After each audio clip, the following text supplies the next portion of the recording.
হবে। প্রত্যেকটি সন্তানকে এজন্য কিছু এলেম শিক্ষা দেওয়া পিতামাতার উপরে ফরজ। পিতামাতার উপরে ফরজ, সন্তানের শিক্ষা গ্রহণ করাও ফরজ। কোনটা ভালো, কোনটা খারাপ, কোনটা জায়েজ, কোনটা জায়েজ নয়, কোনটা অন্যায়, কোনটা ন্যায়, এই জিনিসগুলো শিক্ষা দেওয়া প্রত্যেকজন বাবা মার উপরে কর্তব্য এবং অবশ্যই সেটা তার সন্তানকে শিক্ষা গ্রহণ দেওয়া তার উপরে ফরজ। কারণ আপনি যদি শিক্ষা না দেন তাহলে সে শিখবে কোত্থেকে?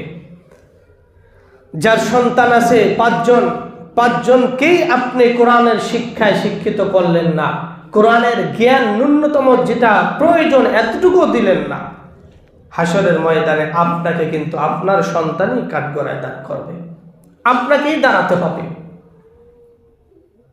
আপনার সন্তান আপনার ব্যাপারে শিকায়ত করবে, আপনার আমার সন্তান আমাদেরকে কাঠগড়ায় দাঁড় করাবে। রব্বুল আলামিন আমাদের বাবা মা আমাদেরকে শিক্ষা দেয় নাই, যার কারণে আমরা শিক্ষা গ্রহণও করি নাই, করতেও পারি নাই, বুঝিও নাই, যার কারণে অন্যায় অপরাধগুলো আমরা করেছি তারা নিষেধও করে নাই। পার পাবেন? পাওয়ার কোনো সুযোগ নাই। কারণ সেদিনকার হাত, মুখ, জবান সব বন্ধ থাকবে, এক একটা অঙ্গ প্রত্যঙ্গ আপনার বিরুদ্ধে সাক্ষী দেবে। কোথায় যাবেন? আল-ইয়াওমা নাখতিমু আলা আফওয়াহিহিম ওয়া তুকাল্লিমুনা আইদিহিম ওয়া তাশহাদু আরজুলুহুম বিমা কানু ইয়াকসিবুন। সব বন্ধ করে দেবে আল্লাহ তাআলা। জবান দিয়ে মিথ্যা কথা বলার চেষ্টা করবে মানুষ।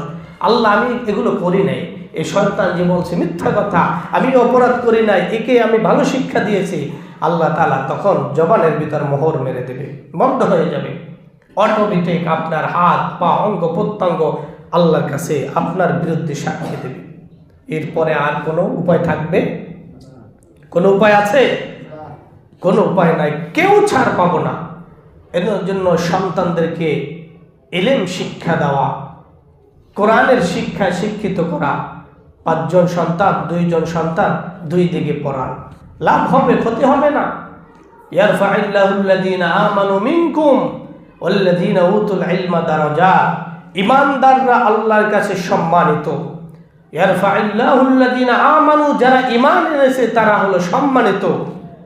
এর ভিতরেও আল্লাযীনা উতুল ইলমা দারাজাত, যারা ইলমের অধিকারী, যারা কোরআনের শিক্ষায় শিক্ষিত হয়েছে, আল্লাহ তাআলা তাদের মর্যাদা আরো উঁচু করে দেবেন। সুবহানাল্লাহ, আরো উঁচুতে বাড়িয়ে দেবেন।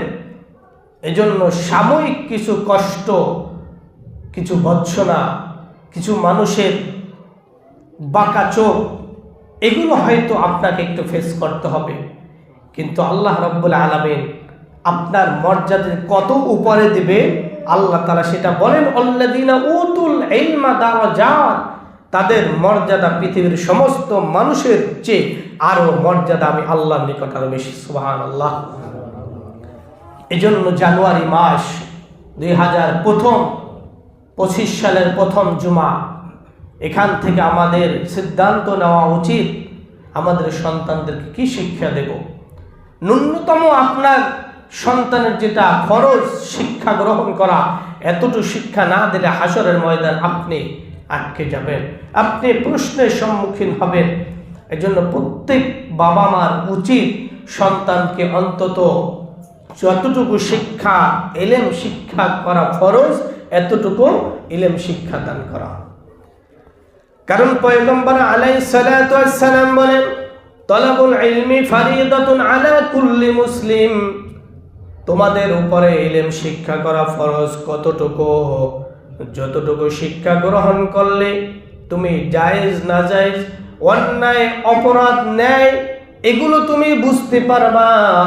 নামাজ কালাম কিভাবে পড়তে হয় এগুলো বোঝা যাবে। হজ যাকাত আল্লাহ রাব্বুল আলামিনের রাস্তায় কিভাবে দান করতে হয় এগুলো বোঝা যাবে।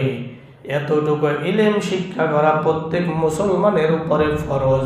যারা শিক্ষা গ্রহণ করবে তারা আল্লাহ রাব্বুল আলামিনের দরবারে সম্মানিত হবে। আর যারা সম্মানিত হওয়ার চেষ্টা করবে কিন্তু ইলম শিখে নাই, কোনটা জায়েজ কোনটা না জায়েজ কিছুই বুঝলো না, তাহলে মনে রাখবেন, অনেক নামাজি নামাজ পড়ে কপালে দাগ পড়ার পরেও তারা কিন্তু এই নামাজ দ্বারা জান্নাত পাবে না। কারণ নামাজের ফরজ, ওয়াজিব, সুন্নাত এগুলো কিছুই জানতো না।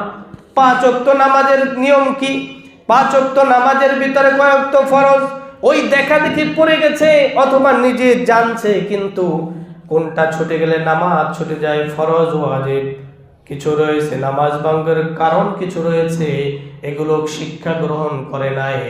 না করার কারণে নামাজের ভিতরে এমন কিছু রকমগুলো ছুটে গেছে যে তার নামাজই ফাসেদ হয়ে গেছে, অথচ সে খবর জানে না, তার নামাজটা হলো না। এভাবে নামাজ পড়তে পড়তে কপালের দাগ হয়ে গেল। আল্লাহ রাব্বুল আলামিন বলেন, এই নামাজ দ্বারা হাসরের ময়দানে তার নাজাতের কোনো কারণ হবে না।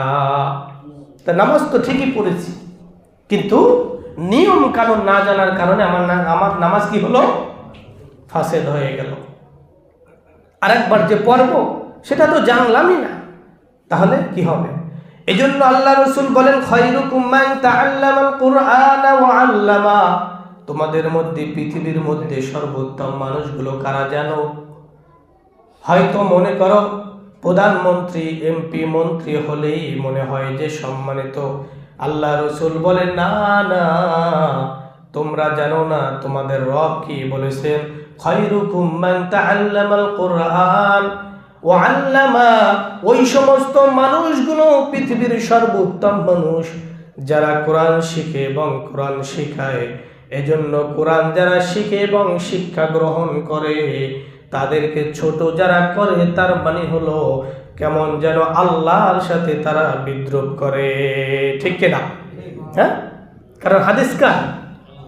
রাসূলের মাধ্যমে আসছে, দিয়েছেন কে? আল্লাহ তাআলা জানিয়েছেন, খায়রুকুম মান তাআল্লামাল কুরআন ওয়া আল্লামা। এজন্য কোরআন যারা শিখায়, শিখে, তারা সর্বোত্তম মানুষ।